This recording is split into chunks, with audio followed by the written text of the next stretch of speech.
Now for a quick Devar Torah. We're saying Tehillim again because of the situation in Israel. Uh, we might think, well, we were chosen, but how come all these bad things happen? And the answer is God says, listen, I didn't choose you that you would have it easy. You're not, I don't want you to have it easy. I want you to work at being better.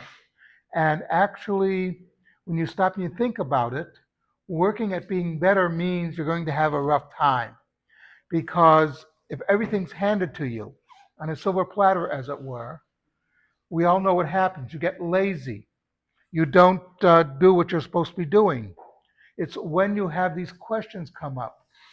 The Gemara, the Talmud, would be very short if people did not make mistakes, as we all know. Most of the Talmud is taken up. What do you do if you're supposed to be doing X and these people do Y? How do you handle it? How do you bring it back?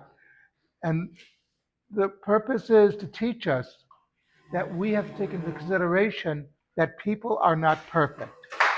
Remember, we crossed the Red Sea, the Sea of Reeds, and the first thing that happens after we have the problem of Rephidim, where the people are complaining that lack of water and things like that. And immediately after that, what happens? Amalek strikes us. God is sending us a message. You want a good life, you have to work at it.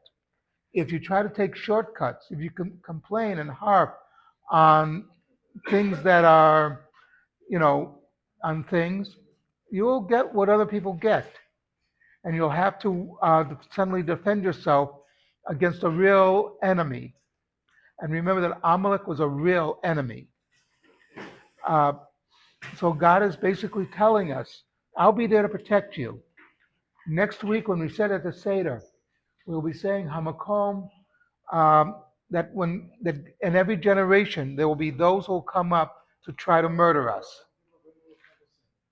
our protection is from God.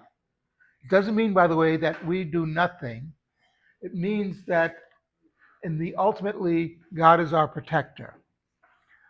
You should know that during World War II, when Rommel was on his way to Eretz Israel, he was going to attack Egypt at El Alamein, and the Yeshuv, the Jews living in Eretz Israel at the time, made plans. What happens if the Germans conquer the land of Israel? What should we do? How should we handle it? And they made all these plans. They went to the chief rabbi, and he said, "Don't worry, they won't make it here." And you should know what happened was the a lot of Jews from Eretz Israel, from the land of Israel, young men, were put in what they called the Pioneer Corps. They were making things so as to make it easy for the British Army. One of the things they did was they laid pipes so the soldiers could have water. Now you test the pipes to make sure there are no leaks in them. The way they would do it is they would send salt water through the pipes. And this way, if there was a leak, they would find it and not have to waste precious water in the desert. Well, Rommel came up suddenly, and the British began to retreat, but they didn't have time to switch it from salt water to fresh water. And the German soldiers who were in the desert and were thirsty began to drink the salt water, which meant they had a massive case of diarrhea. It's hard to be a soldier in fighting when you have to go to the bathroom every 5 minutes. It's just one of those things. So you could see that in a certain sense, God was protecting, because Rommel actually outnumbered the British soldiers. He was a better general, but his army suddenly got diarrhea, and that canceled a lot of his plans. So you see that when we're looking at these things that happen, remember that God is in charge. We do what we have to do, but we also have to know that in the final analysis, we have to rely on God as who is going to save us. Something to think about. Kaddish Rabbanim.